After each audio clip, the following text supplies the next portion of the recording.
ఉడుపు అంటేనే సాంబార్కు super famous. అందులోనూ నల్గొండ పట్టణం హైదరాబాద్ రోడ్లోని ప్రసాద్ ఉడిపి హోటల్ ఎన్నో ఏళ్లుగా ఎంతో పేరున్న హోటల్ అది. అలాంటి హోటల్లో ఓ జెర్రీ హల్చల్ చేసింది. డ్రైనేజ్లో ఉండాల్సిన ఆ జెర్రీ కాస్త సాంబార్లో ప్రత్యక్షమైంది. ఉదయం ప్రసాద్ హోటల్లో ఓ కస్టమర్ సాంబార్ ఇడ్లీ ఆర్డర్ ఇచ్చారు.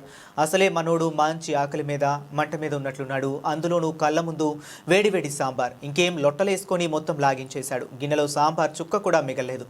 అంతా అయిపోయాక అడుగుకు ఓ జెర్రీ మాత్రమే మిగిలింది. అది వేడివేడి సాంబార్లో రంగు మారిన కొత్తిమీర అనుకుని దాన్ని కూడా స్పూన్తో లాగించేద్దాం అనుకున్నాడు. తీరా నోటి దగ్గరకు వచ్చేసరికి దాని కూరలు చూసి తిన్నది మొత్తం నోట్లోకి తెచ్చుకున్నాడు. ఇదంతా చెబుతుంటే మీకు కడుపులో తిప్పుతుంది కదూ. మీకే ఆ విధంగా ఉంటే తిన్నోడి పరిస్థితి ఏ విధంగా ఉంటుంది చెప్పండి. అయినా హోటల్ అన్నాక ఇవన్నీ కామన్ లేండి. ఎందుకంటే క్యాష్ కౌంటర్ దగ్గర ఇంట్రెస్ట్తో ఉన్న ఓనర్కు కస్టమర్లకు కనిపించని కిచెన్లో ఏం పని.